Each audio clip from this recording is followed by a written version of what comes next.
여러분 안녕하십니까. 저는 독일문제연구소 소장 김동명 예비역 대령입니다. 자, 2023년 새해 인사를 다시 한번 드리겠습니다. 여러분 모두 건강하시고 새해 복 많이 받으시기를 간절히 기원드립니다. 그리고 이 시간에도 지금 현재 병마와 싸우고 있는 모든 환우들 반드시 툴툴 털고 일어나시기를 간절히 기원을 드리겠습니다. 지난 영상에서 이제 우크라이나 겨울 전쟁에 대해서 오늘 말씀드린다고 했는데, 그러니까 여태까지 지금 두 나라가 거의 전력을 다 소진을 했다, 이렇게 우리가 얘기를 할 수가 있고, 그러니까 우크라이나 같은 경우는 지난 9월달, 11월달 이 두 해 큰 대역습 작전을 펼치면서 거기에 더 많은 전력을 소진한 상태고, 그다음에 러시아도 마찬가지 지금까지 공세작전을 피면서 거의 전력을 소진한 상태다. 자, 이런 상황에서 두 나라가 지금 겨울을 맞고 이 겨울 전쟁을 수행하고 있기 때문에 과연 이것이 이제 어떻게 앞으로 전개될까, 이 전체 전쟁 양상에서 어떤 영향을 미칠까 봐, 이런 것들을 이번 시간에 여러분께 소개를 드리고자 합니다. 자, 그래서 오늘은 이제 겨울 전쟁이고, 오늘 말씀드릴 순서는 먼저 1월달, 즉 오늘부로 이제 323일차 전쟁이 시작된 게 이제 323일차가 되는데, 자, 지금까지 현재 간략한 전황을 소개를 드리고, 그 다음에, 가장 센시티브한 건 지금 우크라이나에 대해서 이제 서방 진영이, 중무기 이런 지원을 지금 해야 될 그런 상황인데, 지금 어떻게 이 상황이 전개되고 있는지 여기에 대해서 말씀을 드리고, 그리고 나서 이제 겨울 전쟁의 특징, 그 다음에 전쟁 수행 차원에서 볼 때 이제 우크라이나 사계절이 어떤 특성을 띠고 있는지, 그 다음에 러시아와의 겨울 전쟁, 이것은 과거 이제 39년, 40년 이때 핀란드와 소련이 이제 겨울 전쟁을 했는데, 이거를 이제 통상 우리가 겨울 전쟁이라고 그런다. 윈터워, 윈터크릭이라고 얘기를 한다. 그래서 여기 대해서 지금 현재 우크라이나 전쟁의 어떤 유사성을 보이고 있는지, 또 거기서부터 어떤 이런 벌어진, 그 당시에 벌어진 그런 상황을 다시 한번 리뷰해 보면서 앞으로 이 겨울 전쟁이 어떻게 전개될 것인지, 이런 것들을 이제 한번 찾아보도록 하겠습니다. 그리고 이 핀란드하고 소련 전쟁을 이제 계속 우리가 보다 보면 여기서 이제 핀란드화라는 얘기가 나온다. 핀란디제이션이라는 이제 국제정책의 이런 용어가 나오는데, 자, 이 핀란드화가 과연 무엇을 의미하는지, 그러니까 지난 1차, 지난 전쟁이 시작하기 전에, 바로 직전에, 프랑스 마크롱 대통령이 이 우크라이나 핀란드화에 얘기를 했다가 국제사회로부터 이제 문매를 맞았는데, 자, 이와 같은 것이 과연 무슨 의미를 띠고 있는지, 자, 이것을 한번 살펴보고, 그 다음에 이 핀란드 그 당시 39년, 40년, 그때 핀란드와 소련 간의 전쟁, 그리고 지금 현재 러시아와 우크라이나 전쟁, 자, 이것을 한번 비교해 보면서 어떤 유사성이 있는지 이런 것들을 보고, 그리고 지금 현재 당면에서 자, 우크라이나 정부는, 러시아 정부는 이 겨울 전쟁 수행을 위해서 어떤 전략하에서 전쟁 준비를 하고 있는지 여기에 대해서도 한번 살펴보고, 그리고 겨울 전쟁이 과연 러시아한테 유리할까, 지금 이제 우크라이나한테 유리할까, 이런 것들도 한번 살펴보고, 그리고 겨울 전쟁이 앞으로 어떻게 전개될 건지. 이미 11월부터 이미 겨울 전쟁이 시작이 됐는데, 앞으로도 이제 12월 갖고 이제 1, 2, 3, 4까지 다 대략 한 총 6개월째 이제 겨울 전쟁을 우리가 얘기를 하는데, 자, 이것이 이제 앞으로 어떻게 이 전쟁 양상을 바꿔놓을지, 이런 것들에 대해서 오늘 말씀을 드리겠습니다.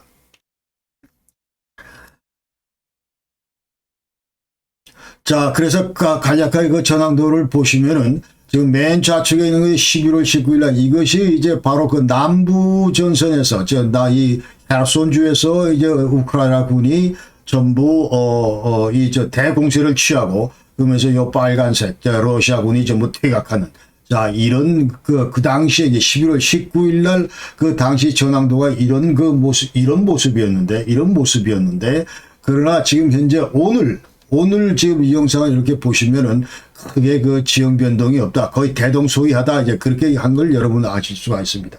그래서 지금 현재는 이제 요 도네츠크주 여기에서 이제 러시아군이 집중적으로 지금 현재 공세를 취하고 있고, 여기에 대해서 우크라이나는 이제 이 저항을 하고 있다. 이렇게 보시면 되고, 그 다음에 지금 최근에 이제 얘기는, 자, 우크라이나 국방장관 얘기가, 얘기가 뭔 얘기를 하냐면, 자, 요즘 우리가, 졸레다하고 바흐무트 여기서 이제 굉장히 고전을 하고 있다. 이 얘기를 이제 솔직하게 얘기를 했습니다. 그러니까 대단히 전투 수행이 지금 어렵다. 이런 얘기를 하면서, 그러나, 젤렌스키 대통령은, 자, 어렵긴 어렵지만, 그러나 반드시 우리가 이것을 퇴치할 수 있다. 이제 이렇게 계속 전쟁을 독려하고 있고, 그 다음에 이 졸레다, 이 바흐무트 전투에 지금 이제 와그너 그룹이 지금 투입이 돼 있다. 그러면서 이 와그너 수장이 이제 페리코신이라는 사람인데, 이 사람은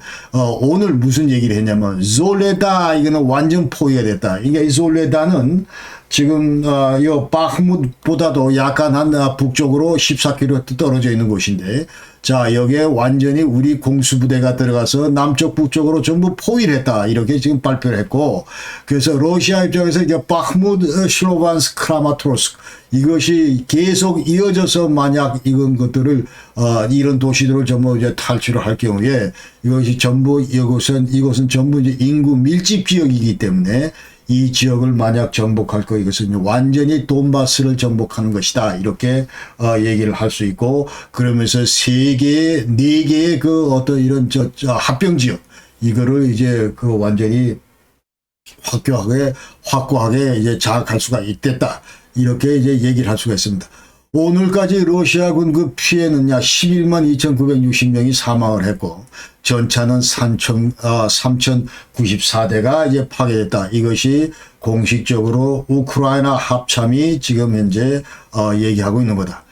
자, 지금 이제 가장 센시티브한 이슈 중에 하나가 이번 겨울을 통해서 이제 우크라이나에 과연 누가 중무기를 제대로 지원을 할 거냐. 자, 이것이 가장 센시티브한데 전쟁의 판도를 바꿀 수 있는 그런 요인이 되기 때문에 이 문제를 이제 가만히 살펴보면은 서방 진영에서는 여태까지 이제 1월 4일 날 그러니까 프랑스는 이제 뭔 얘기를 했냐면, 우리 지금 경전차 이 장갑차 이거를 이제 지원하겠다. 그래서 AMX-10RC 이거를 이제 이게 105mm 주포를 달고 있고, 그리고 이게 주로 정찰용에 많이 쓰이고 이제 탱크 킬러다 이러면서 적 탱크를 이제 킬러다 이렇게 이제 얘기를 하는데, 자, 이게 여기는 완전 차량 구동이다. 그럼, 구륜이다. 그래서 굉장히 신속하게 이동을 한다. 이제, 정규도로나 아니면 오프로드나 가릴 것 없이,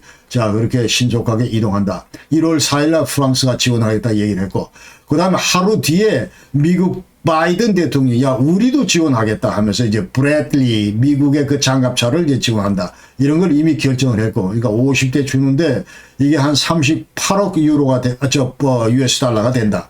미국은 이 M113 장갑차들은 이제 보병 병력 수송용 장갑차는 이미 지원을 한 상태입니다. 그리고 이제 독일도 같은 날 우리도 40대 전차 장갑차 이거를 지원하겠다.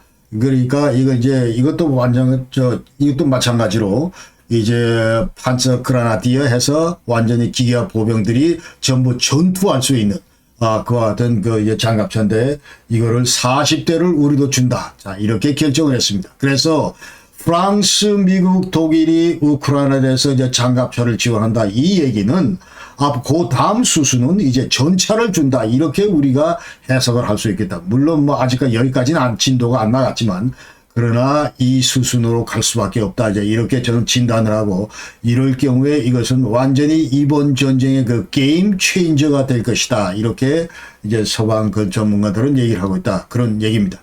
그러면서 이제 이런 가운데 영국 국방성은 1월달에 뭐는 얘기를 하냐면, 우리는 전차를 주겠다. 이제 그 얘기를 아예 했습니다. 챌린저 2 이거를 주는 거를 검토를 하겠다 하는데, 이게 굉장히 포지티브하게 검토를 한다. 이 얘기는 이제 조만간 서방 측에서는 처음으로 영국이 이제 우크라이나에서 전차를 준다 이런 얘기죠.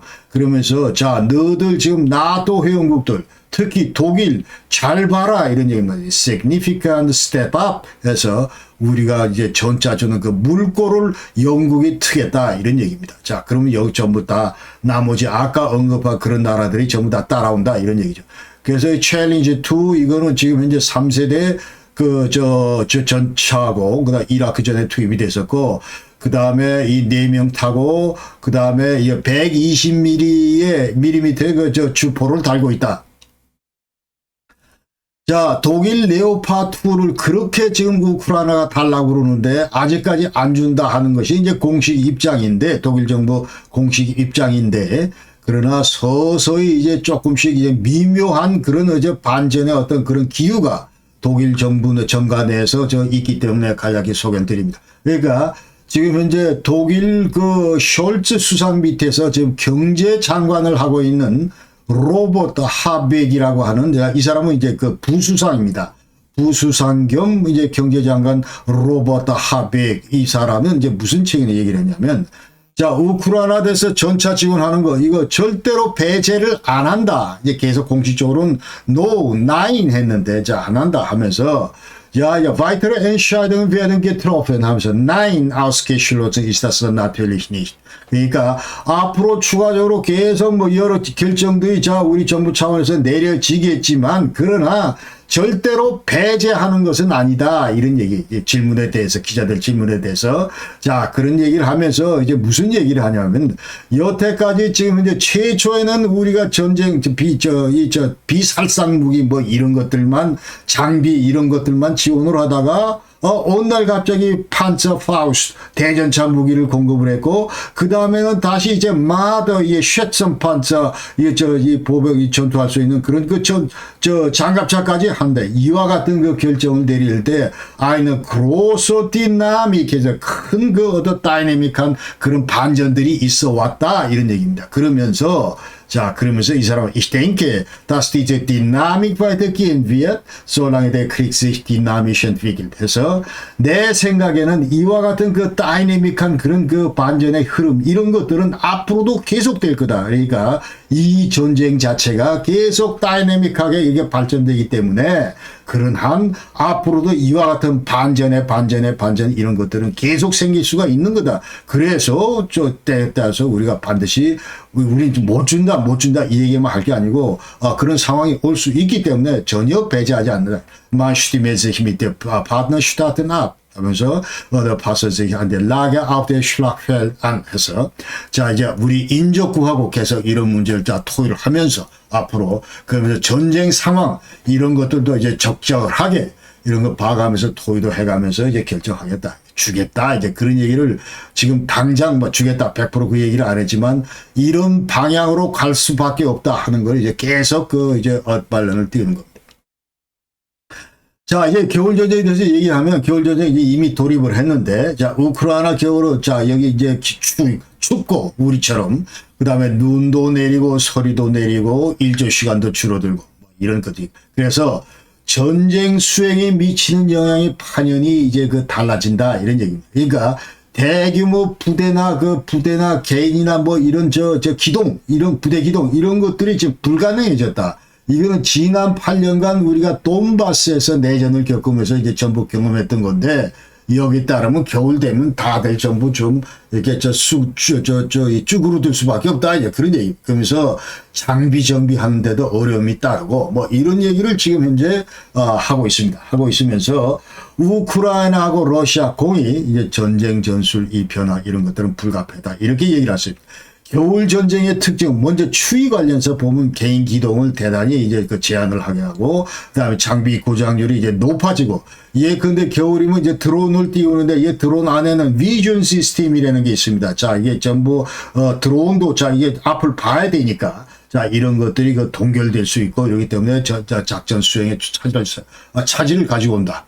그러면서 이제 슬로우 다운 될 수밖에 없다. 이제 그렇게, 얘기를 이제 할 수가 있는 겁니다. 자, 그래서 그래서 그 다음에 눈이 내렸을 경우 이것은 이제 엄청나게 그 위장을 하는데 어렵다. 그래서 예컨대 이제 전차나 무슨 뭐 이 곡사포 화기나 이런 것들을 큰 걸 그 놔뒀을 때 금방 노출된다 이렇게.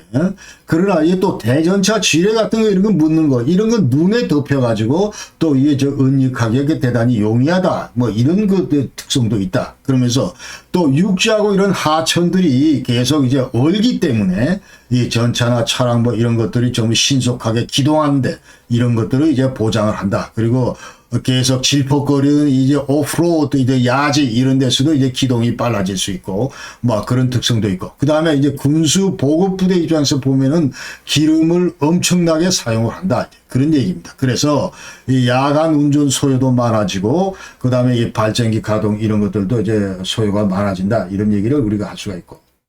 그 다음에 그래서 역시 겨울전쟁의 이제 핵심 그 무기체계나 장비 이런 것들은 자, 드론이고, 정찰이 이제 정찰 그 소요가 많아지고, 그리고 이제 포병 그 곡사 화기들의 이런, 사용이 이제 많아진다. 이렇게 얘기를 할 수가 있습니다. 우크라이나 겨울을 보면은 지금 현재 이제 아까 6개월 동안 지속된다고 그러는데 이제 11월 중순부터 첫눈이 오고, 그 다음에 본격적인 추위는 12월 달부터 2월 달 그 사이다. 마이너스 10도에서 마이너스 20도까지 내려간다. 그 다음에 3월, 4월에도 추우면 마이너스 10도까지 내려간다. 그러나 올겨울은 상대적으로 이제 전년도에 비해서 좀 따숩다. 이런 얘기들이 지금 이제 하고 있고. 그래서 요 지금 도표는 21년 12월 달 겨울인데 그때 보면은 지금 현재 러시아군이 점령하고 있는 이 지역, 이 동부 지역, 이 말발굽 형태의 이 지역 보면은 그 당시 그 루안스크는 마이너스 25도, 그 다음에 도네츠크는 뭐 마이너스 21도, 자포리샤 마이너스 18도, 그 다음에 케르손 여기는 이제 마이너스 17도 뭐 이런 식으로 계속 12월 달에 전부 다 마이너스 10도에서 20도 그 사이다. 이제 그렇게 아셔야 되고. 자, 우크라이나 그럼 사계절을 볼 때 우리가 자, 전쟁 수용 차원에서 볼 때 어떤가 이걸 보게 되면은 제일 전쟁하기 어려운 계절이 바로 이제 4월 달에서 5월 달이다. 이게 스프링, 이제 라스푸티차 이렇게 얘기를 하는데, 그러니까 겨울 내내 얼었던 이런 것들이 전부 다 녹으면서 이제 질퍽거리기 시작하고, 특히 이런 중장비나 이런 것들이 이제 오프로드 이런 데는 전혀 기동을 못하게 되고, 자, 이러면서 여러 가지 이제, 기동을 제한하게 되고, 그런 얘기입니다. 그 다음에 전쟁하기 그래도 비교적 괜찮아. 뭐 전쟁하기 좋다. 말이 좀 어폐가 있는 것 같은데 하여튼 전쟁 수행을 하는데 좀 양호한 계절은 여름이다. 5월달에서 9월달 요 사이는 이제 모든 것들이 다 그 땅도 이제 굳어 있고 그 다음에 기온도 올라가고 시야도 양호하다. 그래서 이제 전쟁 괜찮다. 그런 얘기를 하고 전쟁 수행에 이제 지장을 초래, 뭐 최악은 아니지만 지장을 초래하는 그런 그 계절은 이제 10월달, 11월달 그 가을이다. 그 당시에도 이제 가을 라스푸티자가 있다. 그러면서, 이것은 이제 봄 라스푸티자보다는 좀 덜하지만, 그렇게 얘기를 할 수 있고, 이제 겨울에도, 추위나 육지 이런 것들 때문에 대규모 그 기동은 아까 말씀드린 대로 여러 형태로 이제 제한을 받는다 이런 얘기고. 그러나 이제 작년에 2월 24일 날 그 러시아가 최저 침공을 했는데 자, 저 침공 배경을 보면은 자, 그때 그럼 라스푸티자가 막 시작하는데 어째 그 2월 24일을 선택했는가? 자, 이걸 볼 때 그 당시 그 러시아 그 군부 지도부들 특히 푸틴 중심으로 자, 결정을 어떤 내리냐면은 야, 우리 이 전쟁 길어야 일주일 안으로 전부 끝낸다. 그렇기 때문에 우리가 필요한 거는 이제 정식 그 기동로, 정규 도로, 그 다음에 이제 키예프를 중심으로 어떤 군사 비행장, 군 비행장, 뭐, 이런 것만 있으면 된다. 그러니까 뭐, 라스푸티하고 와서 오프로드가 질퍽거리고 이런 건 전혀 문제가 안 된다. 이제 그러면서 때렸대는 거죠.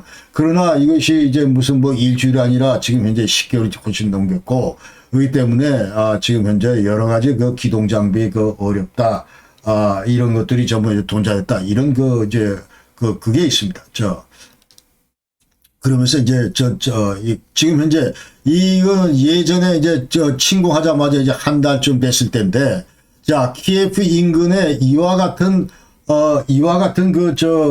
기동을 하고 있었다 이 말이죠. 이게 지금 현재 이 영상으로 지난번 여러분 초기에 다 보여드린 건데 무려 64km의 그 콘보이 행렬이 이어졌다. 그러니까 저와 같은 그 정규 도로상에 저와 같은 전차와 장갑차들이 저렇게 줄지어서 대낮에 시뻘건 대낮에 저렇게 하고 다니니 저것이 완전히 이 드론 공격이나 아니면 이런 저 정찰 대상이고 그대로 그 이제 공격 대상이 된다 이 말이죠. 자, 이와 같은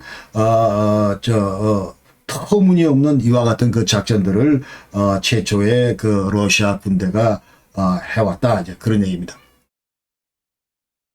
자, 이제 그 핀란드하고 소련이 1939년 11월 30일부터 1940년 이제 3월 달까지 자 105일간 겨울 전쟁을 했는데 도대체 이 겨울 전쟁이 어떤 식으로부터 출발했고 역사적 배경 그 다음에 어떤 식으로 전개가 됐고 그러면서 이 전쟁을 통해서 지금 현재 지금 이 우크라이나 겨울 전쟁 이거를 이제 우리가 전망을 하면서 과연 어떤 것들이 발생할 수 있는가 이런 것들을 지금 현재 이 핀란드와 소련의 겨울 전쟁을 통해서 지금 여러분에게 이제 여러분과 함께 이제 살펴보도록 하겠습니다. 그래서 이 핀란드는 원래는 이게 중세 때까지는 이제 스웨덴 영토의 그 일부였고, 그러나 이제 스웨덴하고 러시아 간에는 전쟁이 이제 크게 두 차례가 있었는데, 1700년부터 1721년 사이에, 그 다음에 1808년부터 1809년 사이에 이제 큰 전쟁이 있었다. 이 전쟁에서 전부 다 러시아가 이겼다. 그러면서 스웨덴 영토 일부로 있던 그 핀란드가 드디어 러시아에 의해서 이제 장악이 됐다. 이런 얘기입니다. 그러면서 1809년도에는 이제 핀란드가 러시아 제국하에서 자치대공국, 로소퓨스텐툼, 이거를 완전히 편입이 되면서, 이제 러시아 제국 그 영토로 됐다. 이 말이죠. 그러나 1917년도 12월 달에 이제 핀란드가 그 독립선언을 했는데, 자, 그러면서 그 당시에 러시아 10월 혁명을 주도했던 그 레닌이, 자, 18년, 그 다음에 1월 달에 이제, 이 핀란드 독립선언, 이거를 전부 인정을 했습니다. 예, 핀란드는 그 주권국가다. 이렇게 전부 인정을 했다는 것이죠.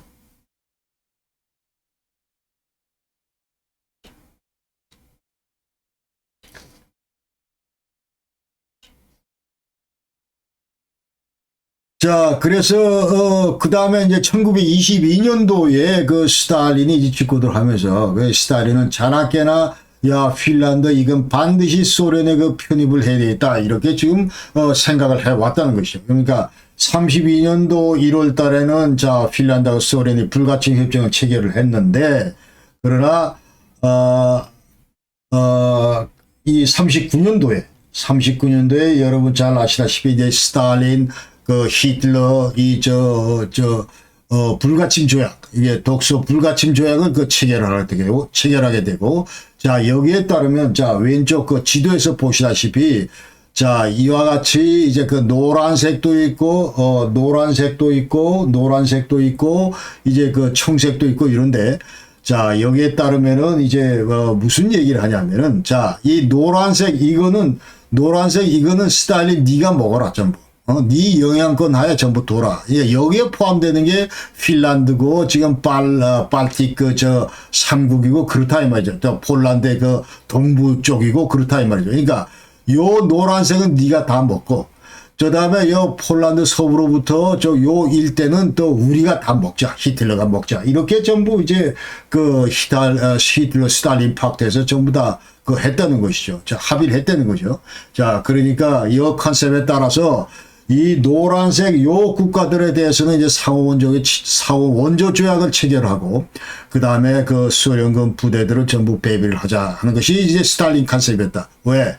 히틀러가 이걸 통해서 이제 우리한테 침공할 거에 이제 대비해서 이제 미리 막겠다 이 말이죠. 자, 이와 같은 이제 컨셉을 가지고 있었고, 특히 그 핀란드만 보게 되면은 이제 소련 입장에서 보면은 약 한 1340km 이제 국경선을 가지고 있었다. 그러면서 스탈린 입장에서는 이 핀란드를 어떤 형태로든 버퍼존 이제 완충 지역으로 삼는 그런 생각을 하고 있었고, 그러다 이제 1949년 11월 30일 날 2차 대전이 발발한 그 3개월 뒤에 드디어 핀란드를 침공하는데 이거를 이제 국제 정치사에서 겨울 전쟁이라고 얘기를 한다. 윈터 워라고 얘기를 한다. 그 얘기입니다. 자, 그래서 스탈린 그 핀란드 천공 그 배경을 보면은 우선 레닌그라드가 지도에서 요 레닌그라드가 있는데 지금 현재 상트페테르부르크 이 레닌그라드가 있는데 자 여기에서 지금 이 핀란드 국경이 32km밖에 안 떨어졌다. 여기 지금 32km밖에 안 떨어졌다. 여기 지금 이제 32km밖에 안 떨어졌다. 레닌. 이게 지금 너무 불안하다. 지금 이제 너무 각 잡아서. 그래서 스탈린 얘기는 자 핀란드 국경 저 일부를 요 지금 딱 저 고동 색깔 요 일부를 저 밑에 또 여기 저 핀란드만에 있는 그 섬 포함해서 요 일부를 우리한테 양도를 해라. 그런 주장을 이제 스탈린은 하는 겁니다. 그러니까 이제 양도하는 저 영토가 총 한 핀란드 전체 영토에서 한 9% 정도 되는데 이거를 전부 인도하라. 카렐리언, 이스트무스 여기가 여기고 자 여기고 그 다음에 아일랜드 갈프 핀란드 여기 지금 지도에는 안 보이지만 이쪽에 이제 그 핀란드 그만 있는 섬 이것들을 전부 달라 이 말이에요. 그러니까 핀란드는 또 그 다음에 이제 헬싱키 근처에다가 우리 소련군 부대도 배비하겠다 이와 같은 요구를 하니까 핀란드는 당연히 이제 이 소련의 그 스탈린 요구를 이제 거부를 하게. 그래? 그러면 우리의 답변은 이거다 하면서 이제 11월 30일 날 드디어 이제 스탈린은 그 핀란드를 침공하는데 그 당시 21개 사단 약 한 45만 명으로 선전포고도 없이 공격을 했습니다. 그래서 이제 1차 공세가 있는데 이것이 11월 30일부터 12월 22일까지 약 한 달간 소련의 1차 공세가 있었는데 이 공세에서 소련군은 패퇴를 했습니다. 자, 이게 핀란드가 승리를 했다 이 말이죠. 그러니까 도대체 그럼 어떻게 핀란드가 이 초반전에 승리를 했느냐? 자, 이거를 이제 얘기를 할 때 많은 사람들은 이제 겨울 기상, 핀란드의 겨울 기상, 이거 완전히 우리 홈그라운드고, 자, 이거를 10분 이제 활용을 했다. 그러니까 그 당시 기온이 마이너스 43도 정도 넘어간다. 이렇게 얘기를 했는데, 그 다음에 눈도 많고, 산림, 암흑, 스키, 이런 설상화, 이런 것들을 100분 핀란드 그 병사들 활용한 반면엔 러시아 군인들은 여기 대해서 절절맸다. 이제 그런 얘기입니다. 그러면서 이제 이 핀란드 병사들은 이제 게릴라전을 썼고 아주 그 스피디하게 이 전쟁 수행을 했고 기동전을 펼쳤다. 이제 그러면서 이제 여러분 잘 아시는 그 몰로토프 콕테일 이게 이제 그때 나온 얘기인데 자, 몰로토프 이 병에다가 기름 넣고 이걸로 무려 80여 대 소련 전차를 이제 파괴를 했다. 그 당시에 초기에 1차 공세 때 그 소련군의 그 사기가 완전히 떨어졌고 이제 병참 지원 후속 군수 이런 것들도 지금 현재 우크라이나 전쟁에서 딱 나타나고 있는 이런 현상들이 이미 80년 전에 핀란드하고 전쟁할 때도 그대로 나타났었다 하는 거를 우리가 지금 아셔야 됩니다. 그러면서 그 당시에 소련군은 자 이제 오프로드 이런 데 못 들어가고 오로지 공격할 때 이제 도로나게 하지. 아까 여러분이 그 비디오 통해서 봤듯이 시뻘건 대낮에 전부 전기 도로에서 이렇게 나래비로 줄여서 64km 콘보이를 이루면서 이와 같은 형태로 기동을 했다 이 말입니다. 자, 그래서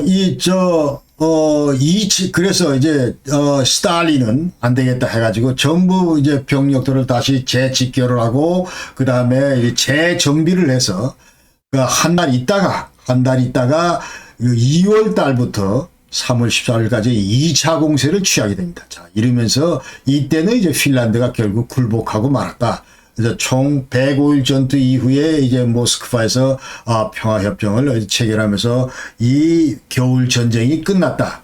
그러니까 이 평화협정에 따르면 이제 카렐리아, 자, 이제 지도에서 보시는 이와 같은 그 이제 색깔의 이 영토, 고동색 이런 영토를 전부 이제 스탈린한테 다 뺏겼습니다. 뺏기고 대신에 핀란드의 그 독립은 계속 유지를 한다. 이게 이제 그 특이점입니다. 완전히 그야말로 전부 핀란드를 다 먹은 게 아니고, 야, 너들 독립은 하되 요 영토만 내가 가질게. 이렇게 끝났다. 이거예요. 그러니까 그 당시에 이제 1차 겨울전쟁을 통해서 이제 보면 핀란드는 약 한 7만 명이 사망을 했고, 그러나 소련은 무려 5배나 많은 35만 명이 사망을 했다. 그 다음에 항공기는 핀란드 62, 소련은 500. 그 다음에 전차는 핀란드 25, 소련 2,500대에 달했다. 그러면서 이제 이와 같은 그 전쟁 패배 이후에, 자, 전쟁 끝난 다음에 소련은 완전히 국제사회에서 이제 왕따가 됐다. 그런 얘기입니다. 그러면서 이제 국제연맹으로부터 이제 완전히 추방을 당했고, 국제적인 위신이 크게 그 추락했다. 이렇게 얘기를 할 수 있습니다. 자, 이와 관련해서 이제 계속 전쟁이 핀란드하고 소련이 있는데 이것을 이른바 이제 2차 전쟁이라고 하는데 여기에서 나온 개념이 바로 이제 핀란디제이션. 자, 이 얘기를 한다. 핀란드화 됐다. 자, 여러분들이 많이 들어보셨던 자, 이 얘기를 이제 여러분께 간략히 소개를 하겠습니다. 이 역사적인 배경에 대해서. 그래서 이 핀란디제이션이나 핀란디지어룽이라고 하는 이 표현 자체는 지금 이 국제정치적인 용어인데 자, 이것을 이제 뭐라고 얘기를 하냐면, 자, 인접한 양반의 세력 관계를 기술할 때 쓰는 이 정치인 용어다. 이렇게 돼 있고. 자, 그래서 강력한 일방이 소련이 약체의 인접국 그 핀란드에 대해서 영향력을 행사하기 위해서 수용한 그런 그 용어다. 이제 그런 얘기입니다. 그러니까 한마디로, 자, 소련은 핀란드의 자주 독립을 보장해주고, 그러나 대신 이제 실질적으로는 이제 핀란드를 완전히 그 국가 지위를 항상 그 위협하는 실제로 남아있는 상태에서 자, 이 핀란드 같은 경우는 중립을 이제 대외적으로 표방하면서 이제 소련과 김의 그 우호적 관계를 유지를 하고 그 다음에 소련의 그 대외 정책 이런 것들도 전부 존중하고 대신 국내적으로는 의회 민주주의나 아니면 입헌국가 유지 이런 것들을 전부 이제 가능케 했다 이 말이죠. 그러니까 우리 하고 싶은 대로 뭐 나름대로 하는데 대신 이제 그 중립 표방하면서 소련의 비위를 거슬리지 않는 막 그런 것들을 이제 계속 1948년부터 이제 구소련이 전부 해체가 되고 92년도 핀란드하고 러시아가 이제 그 뮤추얼 어그리먼트를 그 체결할 때까지 이 핀란디제이션 이것이 이제 적용이 됐었는데 그러나 92년 이후에는 이제 일체 이 용어는 이제 핀란드에 적용이 안 됐다 이렇게 우리가 아셔야 됩니다. 자, 그래서 이 배경을 다시 보면은 왜 그럼 이게 나왔냐 보면은 아까 이제 40년도 3월 달에 그 모스크바에서 평화협정을 맺어서 이제 겨울전쟁이 끝났는데 그러나 이 독일의 그 히틀러가 계속 핀란드를 이제 부추깁니다. 부추기면서 야 너들은 나하고 손잡고 너들 뺏겼던 저 영토 지금 반드시 러시아로부터 소련 스탈린으로부터 되찾자 이렇게 얘기를 하는 거예요. 그러니까 핀란드는 이제 이 히틀러하고 이제 손을 잡고 그때부터 이제 41년부터 44년까지 이제 독일하고 함께 베르마흐 독일 군대와 함께 히틀러 군대와 함께 이제 소련과 그 2차 전쟁을 벌이게 됩니다. 이거를 이제 이른바 영어로는 continuation war 그래서 계속 전쟁이다. Fortsetzungskrieg 해서 계속 전쟁이다. 이렇게 얘기를 해요. 그러니까 지금 현재 자 이거를 이제 독일과 이 러시아 같은 경우는 야 이게 조국 무슨 뭐 전쟁인데 자 이게 핀란드 국가에서 한 전쟁이다. 이렇게 이제 소련은 그렇게 얘기를 하고 그다음에 그러니까 1차 겨울 전쟁이 끝난 다음에 15개월 뒤에 이 continuation war, 이 핀란드 간 소련 간 그 2차 전쟁이 시작됐다.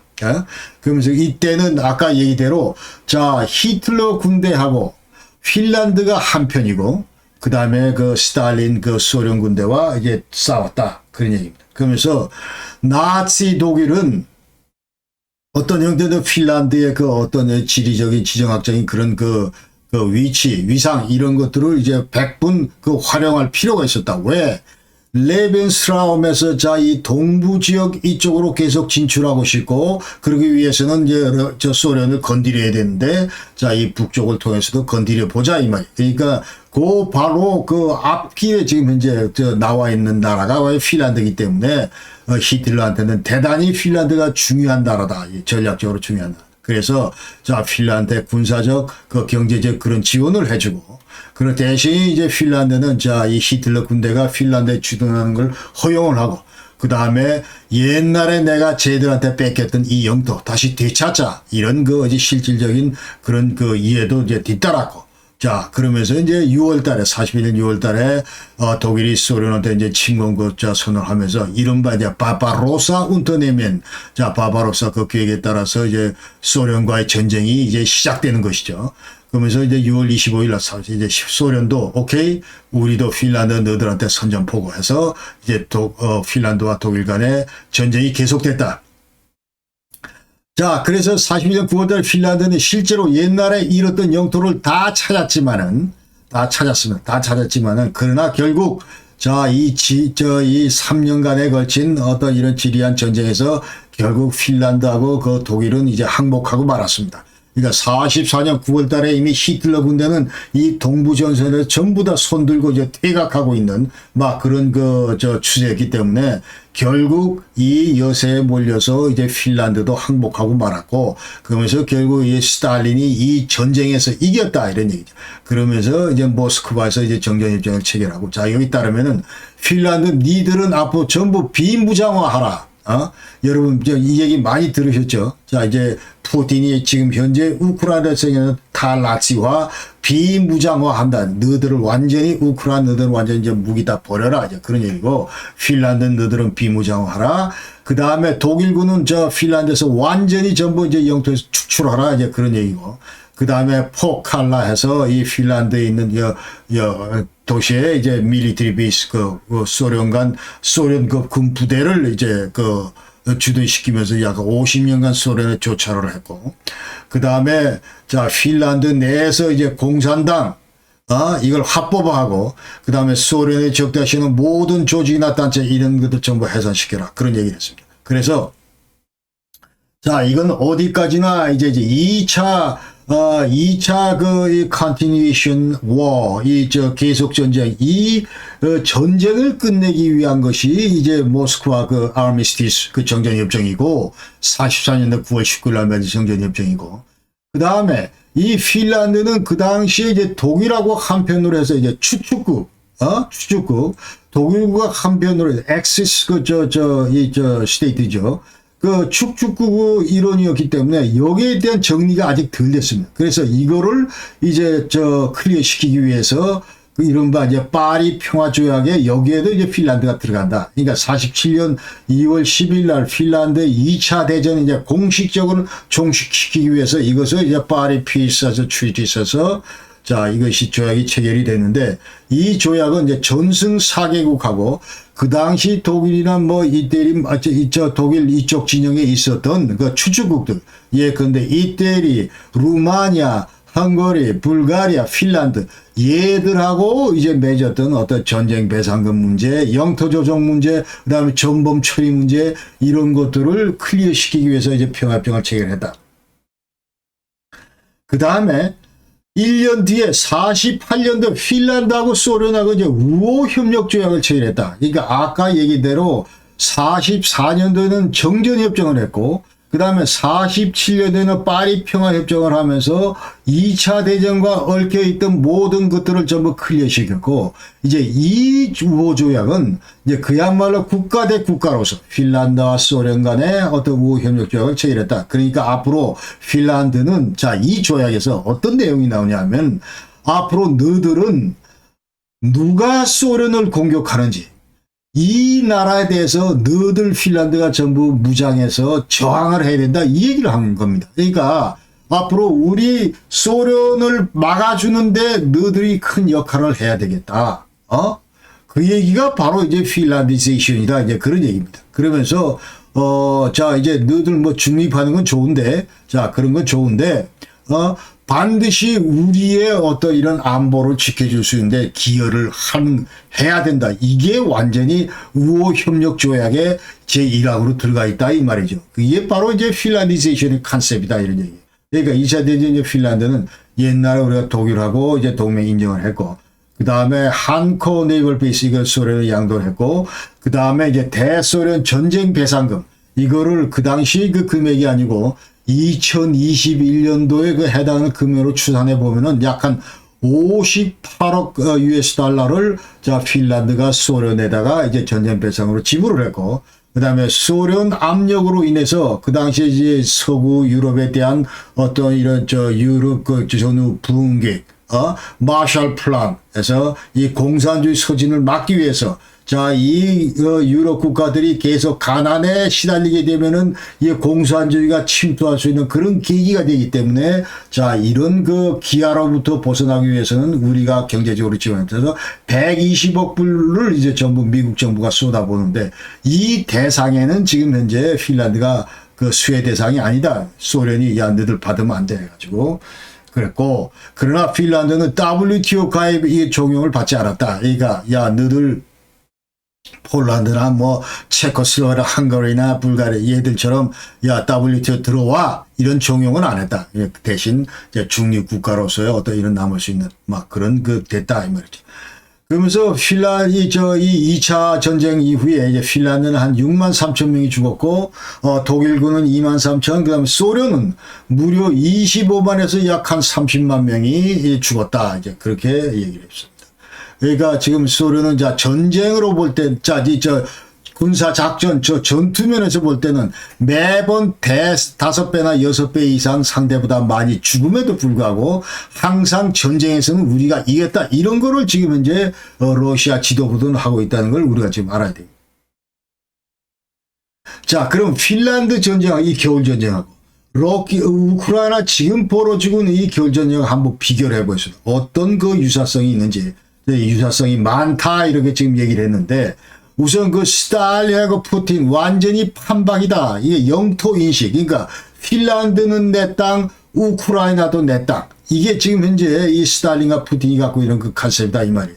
왜 과거에 우리 러시아 제국의 영토였다. 이런 것들이 지금 두 사람 머릿속에는 그대로 그 박혀 있다. 이런 얘기를 할 수 있습니다. 그러니까 러시아 제국이고, 그 다음에 자 17년도에 이 우크라이나하고 핀란드가 공격 전부 이제 독립을 했는데, 그 당시 그 레닌이 혁명 이후에 자 얘들 독립국가 이게 잘못됐다 그런 얘기죠. 그러니까 그 당시 레닌 컨셉은 우리가 사회주의 하는 것이 필요한데, 그러나 그 이전에 민족국가로서 전부 인정을 하고 그러고 나서 사회주의를 해야 이 사회주의 자체가 더 이제 공고해진다. 이렇게 레닌은 생각을 했기 때문에 그 당시에 우크라이나 동지도 인정을 하고 그렇게 했다 이 말이죠. 그러면서 우크라이나가 이제 그 소련의 일부 하나의 그 공화국으로 들어갔다 이 말이죠. 그러나 이와 같은 그 레닌의 어떤 결정, 인정 이런 것들이 잘못됐다. 이제 지금 이제 두 사람 스탈린, 푸틴은 그렇게 생각을 하고 있다는 거고. 자, 두 번째는 이제 공격 배경을 이렇게 보게 되면은, 자, 전부 이제 안보를 이유로, 그 다음에 전쟁 선포도 하지 않고, 이 무슨 뭐 스페셜 오퍼레이션이다, 특수작전이다 하면서 그냥 입맛대로 치고 들어갔다, 이런 얘기입니다. 그러니까 스탈린 같은 경우는, 자, 아까 얘기를 레닌그라드하고 우리하고 국경이 뭐 32km밖에 안 떨어졌기 때문에 이게 우리 안보에 너무 취약하기 때문에 카렐리는 이쪽 라고다 이런 호수 포함해서 이쪽 지역 전부 달라 이 말이에요. 그래서 이제 그 핀란드가 못 주겠다 하니까 이제 쳤고, 그 다음에 이 스탈린 생각에는 자 핀란드를 이거 반드시 합병을 시켜야 내가 그 나치 공격으로부터 안전하다 이런 생각을 하는 거고, 그 다음에 이 당시에 이제 그 스탈린 생각은 핀란드 정부 이건 완전히 헛개비 정부다. 이거는 전부 다 그 파시스트고 그 다음에 나치 그 친우호 세력들이다 이렇게 생각을 했다니. 이제 푸틴도 마찬가지. 지금 이제 젤렌스키 이 우크라이나 정부 이 정부 지도부들도 전부 다 얘들이 전부 그 파시스트고 얘들이 전부는 그래서 탈나치화 하는 것이 이번 스페셜 오퍼레이션의 큰 목표 중에 하나다. 완전히 지금 현재 80년 전에 스탈린이 했던 핀란드를 대상으로 했던 얘기를 지금 푸틴은 그대로 우크라이나를 상대로 이제 하고 있다. 이런 걸 우리가 알 수 있습니다. 그래서 이 푸틴 같은 경우도 완전히 우크라이나 영토 이런 걸 통제하고 이 나토에 가입하는 걸 이런 걸 막아줘야 그래야 우리의 안보가 지켜진다. 이렇게 지금 생각하고 있다는 것입니다. 자, 세 번째는 이 스탈린과 푸틴은 상대 정부의 실제를 전부 잘못 평가했다. 이렇게 지금 얘기를 할 수 있습니다. 그러니까 자, 이 사람들 머릿속에는 자, 우크라이나 지금 현재나 그 당시 핀란드 정부 이건 전부 헛개비고 저항 능력이 없기 때문에 우리가 만약 군사력을 풀어놓을 경우에 뭐 일주일 안으로 전부 끝난다. 이런 그 컨셉들을 가지고 있었다는 거죠. 그러니까 완전히 그러고 나면은 이제 우리가 이 퍼펫 리짐 이런 것들 전부 세우고 허수아비 정비를 세워서 완전히 우리의 그 세틀라이트 그 위성 국가로 만들겠다. 이제 이런 생각을 했는데 그 당시 스탈린도 지금 현재 푸틴도 똑같은 생각을 하고 있다. 그 말이에요. 그 다음에 핀란드하고 이 우크라이나는 자, 그 당시에도 내부적으로 상당히 분열이 돼 있었다. 그리고 분열이 돼 있었고, 그 다음에 만약 우리가 들어가면 이런 상황에서 들어갈 경우에 그 당시에 소련군이 지금 현재 러시아군이 들어갔을 경우에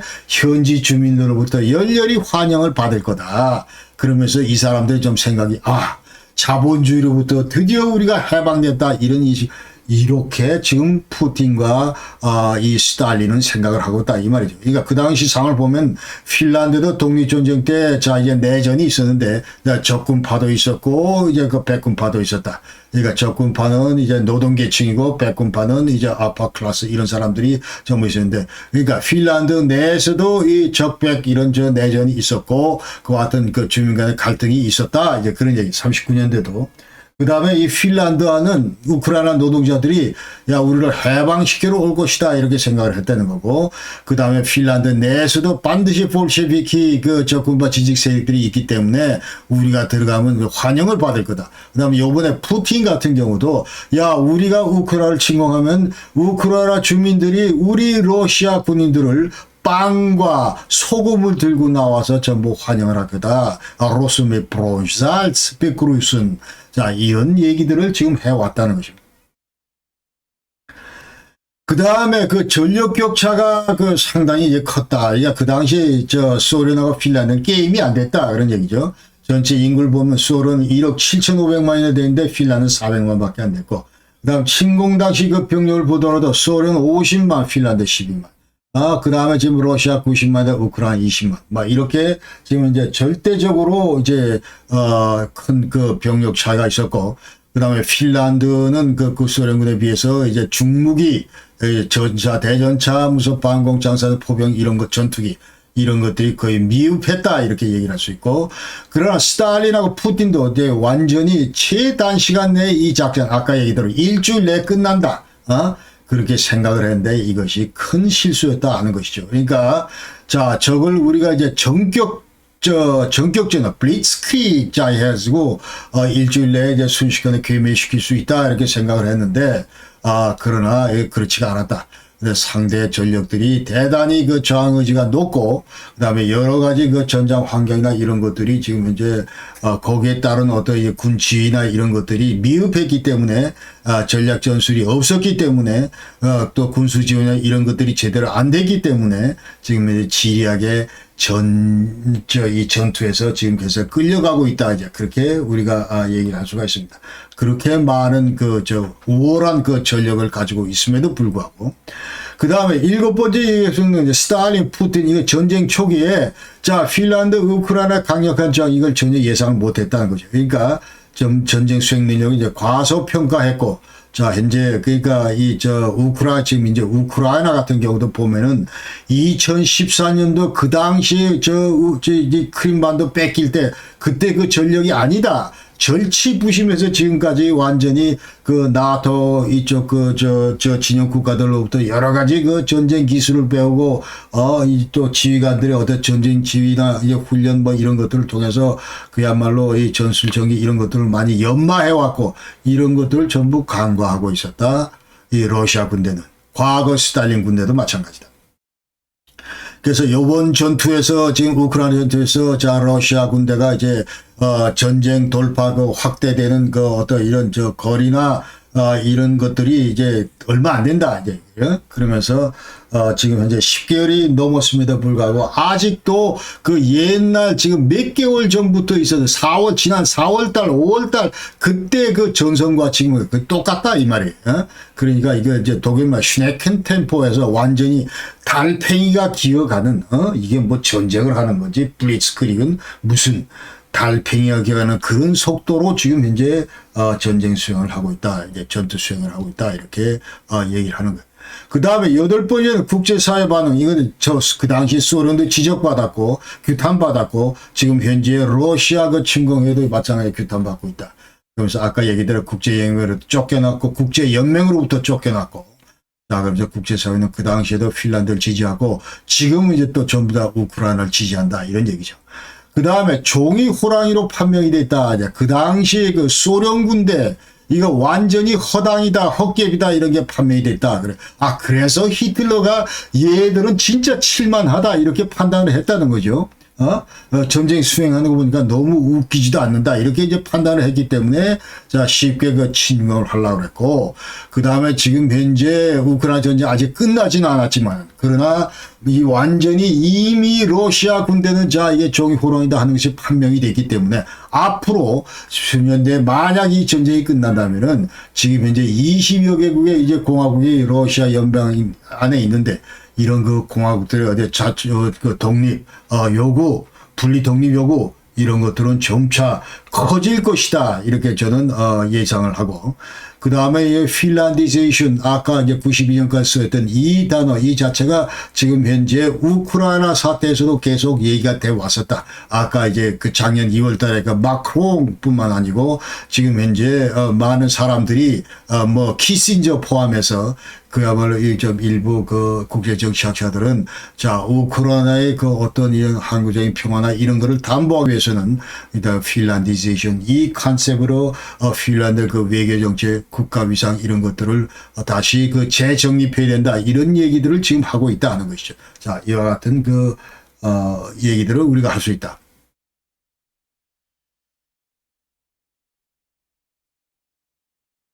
자, 그럼 우크라이나는 지금 현재 이 겨울 전쟁을 어떻게 이겨낼까? 어떤 전략으로 어떤 준비를 하고 있는가?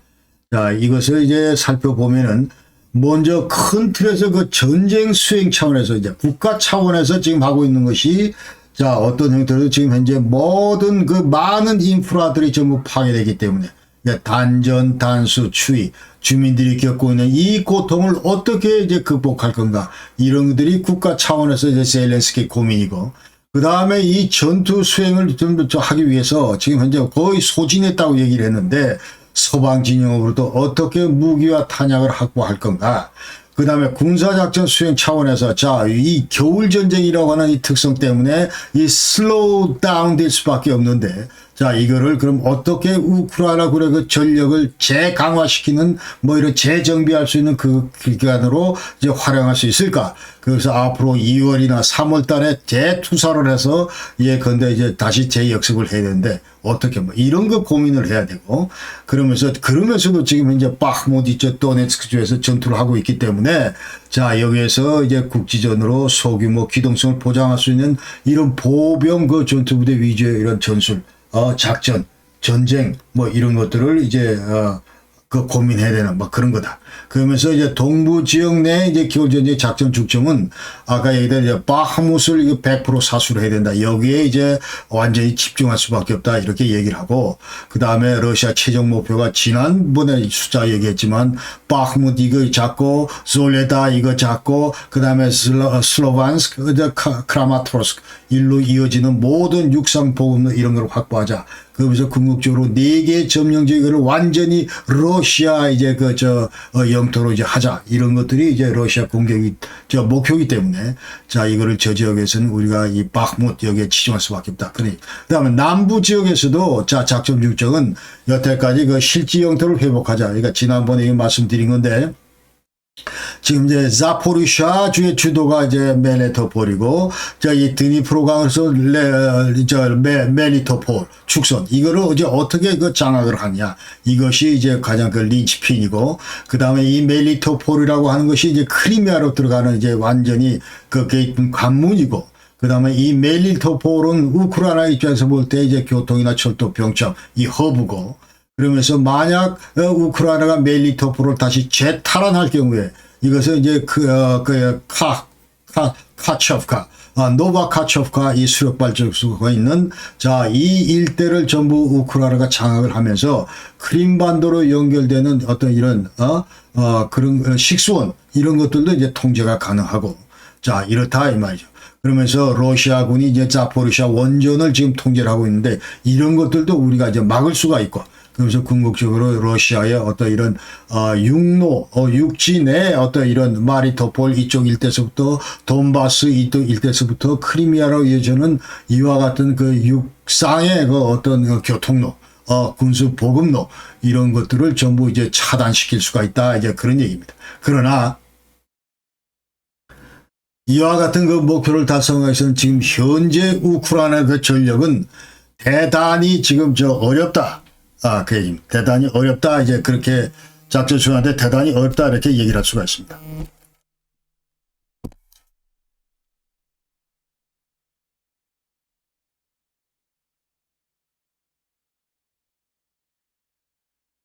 어떤 측면에서 그러냐 하면은, 지금 현재, 드니프로강에서 이제 전부 남쪽에 러시아 군대고 북쪽에 이제 전부 우크라이나 군이 있는데, 이 공세 작전은 이제 크림반도 이쪽으로 멜리토폴 이쪽으로 공세를 하기 위해서는 반드시 이제 드니프로강 이 교량들을 확보를 해야 되고, 그 다음에 강변에 있는 교두보 이런 것들을 확보를 해야 되고, 그리고 또 이와서 이제 진격 작전을 하기 위해서는 병력 차량 병참 이런 것들이 전부 다 뒷받침이 돼야 되는데, 그다음에 장사정 포병 이런 것들도 뒷받침이 돼야 되는데, 이와 같은 공세 작전을 하기에 여러 가지로 지금 현재 어려움을 겪고 있다, 그런 얘기죠. 그러면서 강 건너 이제 러시아를 포획하고 이러는데 대단히 지금 어렵다, 그렇게 지금 얘기를 할 수가 있습니다. 그래서 지금 이제 겨울 전쟁 우크라이나 당면 과제는 일단 하여튼 전력을 전부 재정비하는 게 이게 시급하고, 그다음에 주민들의 고통 이런 것들을 해소시키기 위해서 물자나 수단을 강구하는 것이 대단히 필요하다. 그런 의미에서 지금 현재 우크라이나 고민은, 이 지금 우크라이나 내 무기 체계들 이게 지나치게 이제 복잡하게 되어 있다. 그러니까 많은 부분은 러시아제 무기 체계가 있고 또 서방제 무기 체계 이런 것들이 전부 뒤죽박죽이다, 이런 얘기입니다. 그래서 이런 것들을 지금 재정비하는 것이 대단히 시급하다. 그러니까 소련제 152mm 그 포병하기, 122mm 그 포병하기, 이 탄약하는 문제, 탄약 조달하는 문제 이런 것들도 여전히 어렵고, 또 서방제 지원 들어오는 이런 것들에 대해서 또 여기에 대한 어떤 대공 무기 체계나 이런 거에 대해서 탄약 조달하는 데도 여러 가지 문제가 많다. 그러니까 예컨대 독일로부터 대공 무기를 이제 받았는데 이 탄약 자체는 지금 스위스 그 올레콘 이게 전부 공급되는 건데, 이 또 스위스는 우리한테 안 판다 그러고, 이와 같은 어려움들이 많다 이 말이죠.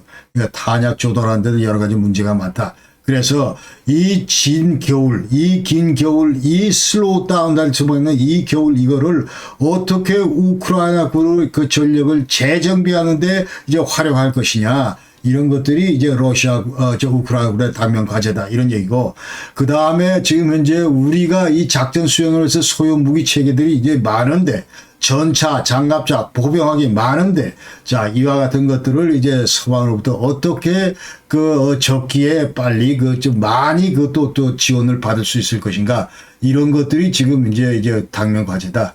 나토 가입 이거는 이제 중장기적으로 꺼야 되는 문제고, 그 다음에 이제 슬로바키아가 조만간 11대 그 미기29 이건 전부 이제 나토 그 수준에 맞도록 전부 이제 성능 개량을 한 그런 건데, 이런 걸 조만간 이제 미국과 협의 이후에 이제 주기로 돼 있다, 이렇게 돼 있고, 그 다음에 이제 국제사회로부터 이제 전체적인 이제 우크라이나 이런 문제, 예, 근데 추위, 식수, 뭐 난방 이런 문제를 해결하기 위해서 또 많은 이제 시설들이나 아니면 이 주거 시설이나 이런 것들이 전부 파괴된 상태이기 때문에 자, 여기에 따른 여러 가지 이제 건축 자재 장비나 아니면 무슨 뭐 이 부속 장비나 뭐 골재나 이런 것들을 이제 국제사회로부터 다방면으로 지금 전부 받아야 된다. 이런 것들이 지금 이제, 우크라이나에 당면한 겨울전쟁을 맞으면서 당면한 그런 과제다. 이렇게 얘기를 할 수 있고. 그 다음에 러시아 입장에서 보면은 전쟁 수행 차원에서 어떠냐. 그러니까 지금 현재 러시아는 이미 뭐 이 전쟁 물자 이런 것들을 많이 썼기 때문에 소진한 상태이기 때문에 무슨 얘기를 하냐면 우리는 이제 우크라이나 군대하고 이제 전쟁하는 게 아니고 우크라이나 국민들과 겨울 전쟁을 지금 하고 있다. 그러면서 이것이 이제 푸틴의 강력한 그런 요구다. 이렇게 얘기할 수가 있습니다. 그래서 전쟁 국지 수행이 좀 어렵고 그렇기 때문에 이제 우크라이나 국민들을 완전히 이용을 해서 이 사람들을 어렵게 만들고 그러기 위해서는 이제 끊임없이 스트래티직 바밍 캠페인 이걸 계속 인프라스트럭처에 대해서 우크라이나 인프라스트럭처에 대해서 이제 계속 포격을 가하는 이런 것들을 이제 전쟁 수행 차원에서 얘기를 하고 그 다음에 이제 수백만 난민이 계속 발생해서 그 다음에 이 우크라이나 정부를 전부 어렵게 만들자. 이제 그런 것들이 전쟁 수행 차원에서의 목표다, 러시아. 그 다음에 4개 점령 지역, 이거는 이제 굳히기 작전에 들어가면서 전부 이거를 러시파이 하자, 러시아화 하자. 그러니까 지금 현재 여러 가지 제도적으로 아니면은 뭐 이 러시아 여러 가지 노움이나 이런 것들도 전파시키고 그다음에 체제 이런 것들을 완전히 러시아의 체제로 전부 동일시되도록 구축해 나가자. 이런 것들이 이제 러시아의 이 겨울 전쟁을 맞는 이 상황에서의 이제 목표다. 이런 얘기고. 그다음에 strategic energy warfare against the west 해서 서방에 대해서는 계속 이 에너지 전쟁을 계속 강화하자. 그러면서 이제 계속 이 에너지 가격이 이제 올라가고 또 서방 주민들이 전부 다 여기에 대해서 불편을 느끼고 이런 것들을 전부 레버리지로 삼아가지고 결국은 이 사람들로 하여금 계속 이제 계속 전쟁 끝내고 빨리 시스와 정전하자. 이런 것들로 이제 나아갈 수 있도록 이와 같은 작전을 펴자. 이제 그러니 전쟁 수행 차원에서 그런 전략을 가지고 있다. 그러니까 군사작전 수행에서는 이것도 겨울전쟁 마찬가지 이제 우리가 이용을 하는데 그러나 지금 이제 재정비가 필요하고 그렇기 때문에 예비군 동원하고 방어선 좀 더 강화하기 위해서 이제 그래서 대규모 이제 중계 공세 이거를 이제 준비를 하자. 그리고 어떤 형태로도 지금 이제 4개 점령지역은 반드시 사수를 해야 되고 그래서 각자 필요하다면 가장 단시간 내에 이게 이 돈바스를 장악하는 것이 이제 필요하다. 그렇게 얘기를 하고 있고 그 다음에 지금 이제 당면 과제인 이제 군수 지원이 자꾸 이게 지금 문제가 되고 있는데 이와 같이 이제 탄약 조달하는 문제, 그 다음에 이 물자 조달하는 문제 이런 것들이 이제 중단 없이 이루어질 수 있도록 이런 것들을 겨울작전 때 전부 재정비하는데 이제 이 겨울을 이용해야 되겠다 그런 얘기입니다. 그래서 그럼 과연 지금 현재 누구한테 유리한가 이 겨울전쟁이. 이제 앞으로 몇 달 남았는데 이 통해서 과연 러시아한테 유리하게 전개될까 아니면 우크라이나한테 유리하게 전개될까 이 문제를 지금 고민하면서 얘기를 해볼 때 지금 현재 이 러시아 입장에서는 이제 전력이 전부 소지된 상태다. 아까 얘기대로 마리우폴 공격하면서 지베토네츠크하고 리찬스크하고 바흐무 지금 현재 이 지나치게 많은 과다출혈을 해와서 이제 다음 공세를 표기하는 여러 가지 지장을 갖고 있다. 그런 얘기고 군수지원 보급이 열악하고 군인들 사기도 떨어져 있고 그 다음에 정밀무기 이런 것들도 대단히 소진돼 있다. 이런 얘기를 지난번에 했고 그 다음에 이스칸더도 한 70% 이상을 전부 사용했다. 이제 그런 얘기고. 그렇기 때문에 이스칸더 이것도 지금 현재, 예컨대 여기다 이제 핵탄두를 장착했을 경우는 이펙티브하지만 그렇지 못했을 경우는 이스칸더 이것도 별 볼일 없다. 이제 그렇게, 전부 서방 전문가들 평가를 하고 있고 그 다음에 군 지휘 계통도 보니까 이거 완전히 지나치게 경직돼 있다. 그러면서 이 명령 체계 완전히 위에서부터 그 명령에 따른 이제 왜 상부로부터 지시가 떨어지지 않으면 밑에서는 아무 작전도 할 수 없는 그와 같은 그 군 구조를 가지고 있다. 그런 얘기입니다. 그 다음에 지금 현재 약 한 850km에서 러시아 병력들이 실제로 투입돼 가지고 이 방어선을 지금 현재 지키고 있는데, 그러니까 무려 141명이 1km를 카바한다. 그런 얘기. 그러니까 한 사람이 대략 한 무슨 뭐 80m, 70m 이런 걸 전부 카바해야 된다. 그러니까 이게 턱없이 지금 현재 방어 인력이 부족한 그런 상황이다. 그런 얘기죠. 그런 가운데 러시아 군인들의 리액션 타임 이것도 대단히 느리고, 그렇기 때문에 게릴라전은 소규모 전투여서 이제 대단히 불리하다 이렇게 얘기를 할 수 있고, 그러나 돈바스에서는 이제 프로페셔널 와그너 그룹, 그 다음에 체첸 파이터 이런 완전히 싸움 잘하는 그런 병력들이 지금 들어와 있기 때문에 이 돈바스 지역에서는 이제 계속 선전을 기대를 하고 있다. 러시아 입장에서는. 그 다음에 전쟁 수행 차원에서 이제 에너지는 완전히 우리 집에 많이 지금 쌓아놓고 있기 때문에 전혀 문제가 없다. 기름, 가스는 뭐 무한대다. 이렇게 지금 얘기를 하기 때문에 에너지 전쟁 이건 계속 간다. 이렇게 지금 생각을 하고 있는 거예요. 그 다음에 이제 과거 그 동계 경험 항상 볼 때 러시아에 유리했다. 이제 그런 얘기죠. 그러니까 지금 나폴레옹 때도 그 당시에 이제 프랑스군이 완전히 패퇴를 했고 45만 명 들어왔다가 4만 명 겨우 살아서 돌아갔고, 그 다음에 히틀러 군대도 이 스탈린그라드 전투에서 완전히 포위돼서 70만에서 80만 명이 전부 희생이 됐다. 그러니까 우리 구소련 우리 땅에서 오래게 전투를 하면 너들은 전부 다 끝난다. 이제 전쟁에서는 진다. 이렇게 그런 컨셉들을 가지고 있는데, 그러나 요번 22년, 23년 이 전투는 지금 현재 이제 우크라이나에서 이제 벌이고 있는 전투고, 그 다음에 여기서 지금 현재는 이제 방어선을 구축해서 러시아가 지금 지켜야 되는 그런 전투고, 그렇기 때문에 이것이 과연 그 당시에 그 역사적인 그런 동계 경우가 뭐 그런 것이 재현될지 이런 것들은 좀 차이가 있다 이렇게 얘기를 할 수가 있습니다.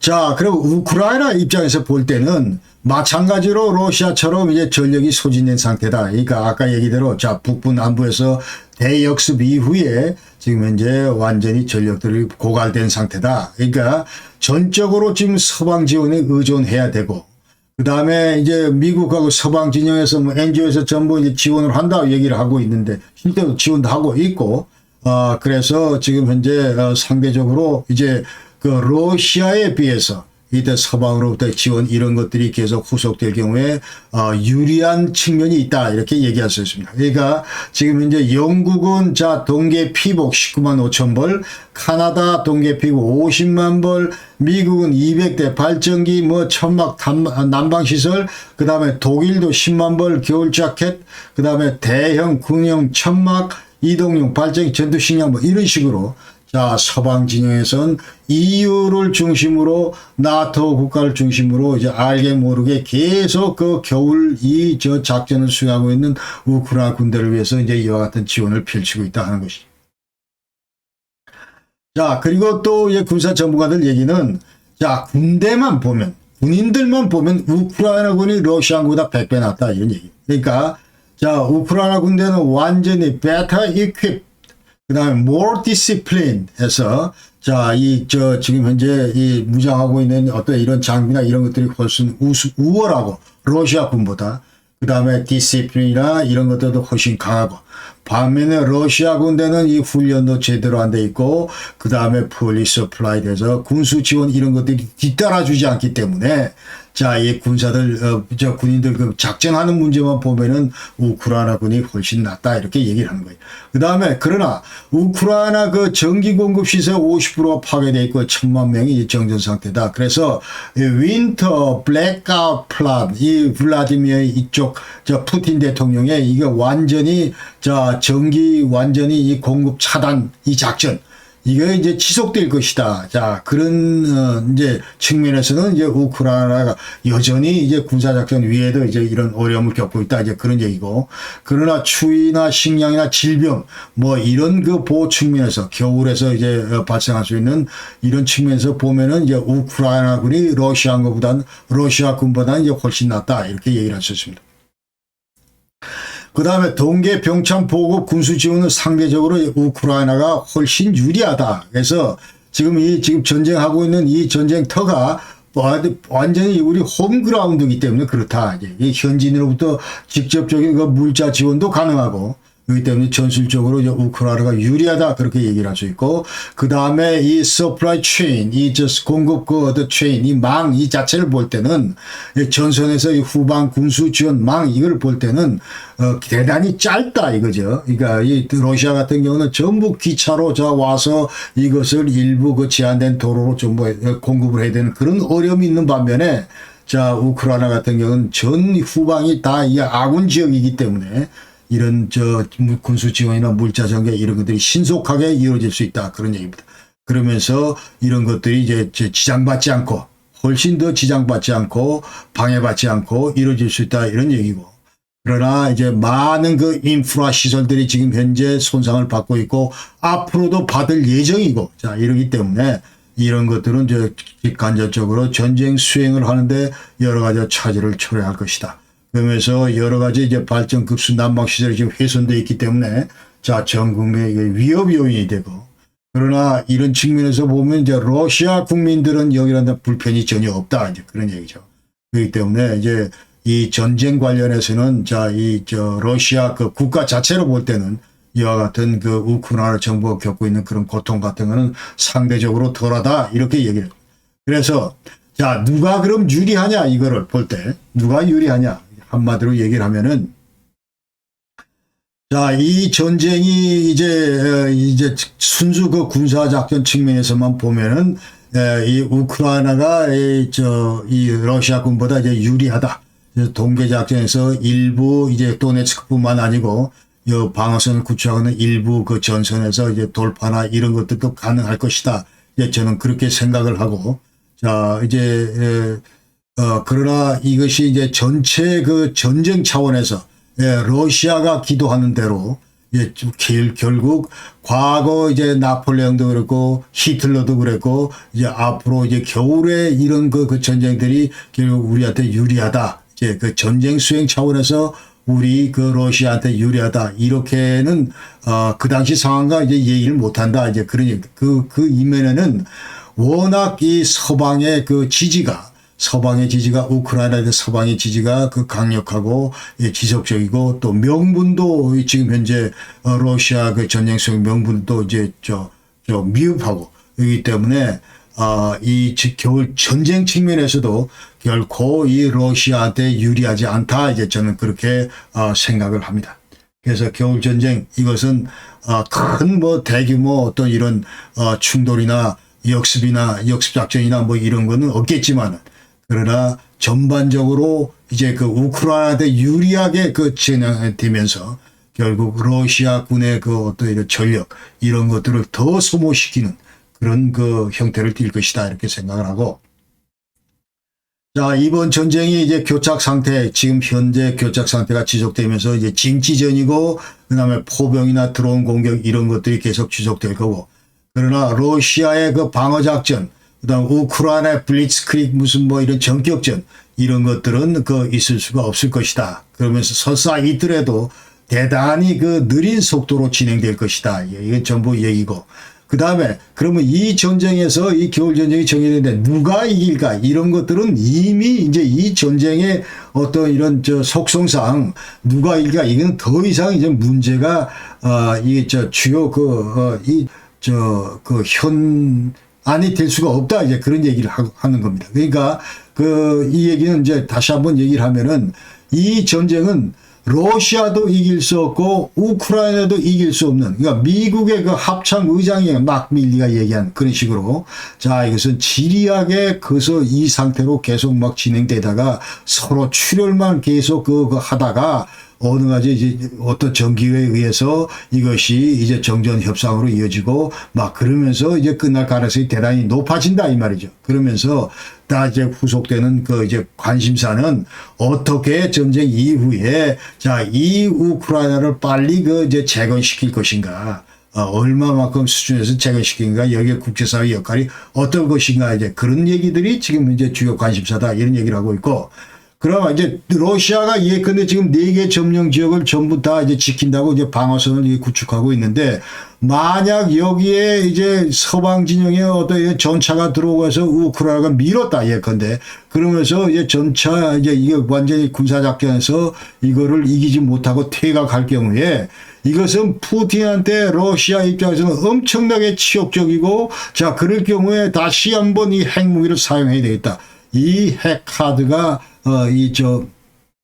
사용해야 되겠다는 그런 어떤 충동, 이런 것들은 점차 커질 수밖에 없고, 자 이러면서 이제 젤렌스키 레짐 그 체인지를 이제 해야 되겠다, 뭐 이런 또 각오를 더 강화시킬 수 있는 그런 요인이 되겠다 이 말이죠. 그런 측면도 우리가 반드시 고려를 해야 되기 때문에, 전투에서 이기는 것이, 이것이 바로 그야말로 어떤 이런 평화적인 그런 어떤 정전, 평화 협상으로 이렇게 연결된다. 이렇게는 결코 얘기할 수 없다는 것을 이번 전쟁의 그 속성상 우리가 알아야 된다. 이제 그 얘기입니다. 그래서 미국 정부의 미국 정부도 바로 이 점에서 이 한계를 보고 마크 밀리가 이제 그런 얘기를 했다고 저는 생각을 하는데, 그러니까 미국 같은 경우는 죽었다 깨도 이제 러시아하고 직접 갈등, 이건 절대적으로 회피하고 싶은 것이 이제 속마음이다 이런 얘기예요. 그러니까 지금 지원을 하고 장가차 브래들리 주고 앞으로 아브람스를 주고 뭐 그렇게 하겠지만은, 그러나 이것이 결국 그 미국과 러시아의 어떤 지도적인 갈등으로 비화되는 건 맞겠다 이런 거예요.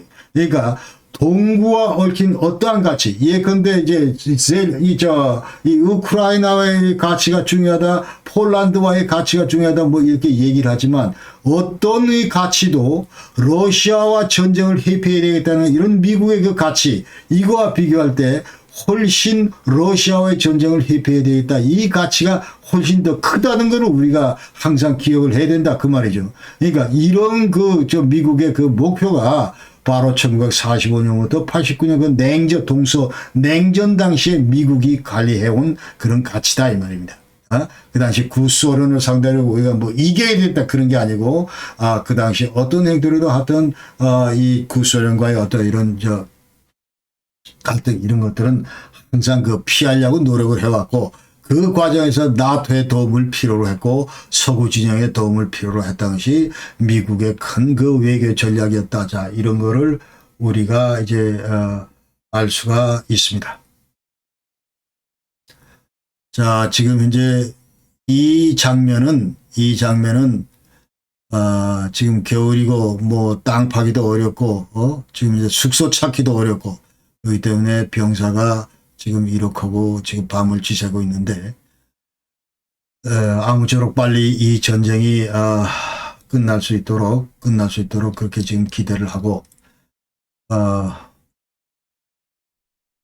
정말 찹찹합니다. 그래서 지금 현재 이 양측 다 피해가 너무 크기 때문에 이 추운 겨울날 지금 전선에서 싸우고 있는 그 병사들뿐만 아니고 또 이 전쟁으로 고통받고 있는 많은 그 우크라이나 주민들, 하여튼 올 한 해 조만간 빨리 평화가 되찾아오기를 간절히 소망을 합니다.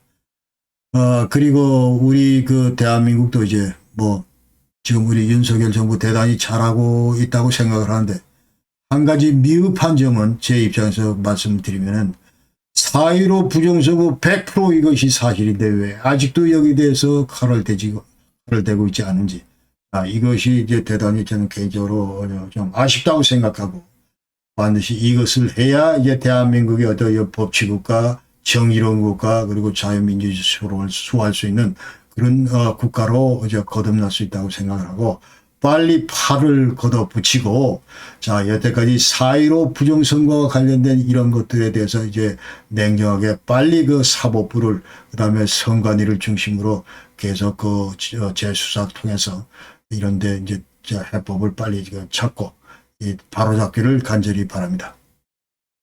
오늘 영상은 여기서 전부 마치겠습니다. 여러분 장시간 시청해 주셔서 대단히 감사합니다. 항상 건강하시고 아프신 분들 빨리 일어날 수 있도록 다시 한번 기원을 드립니다. 여러분 안녕히 계십시오. 감사합니다.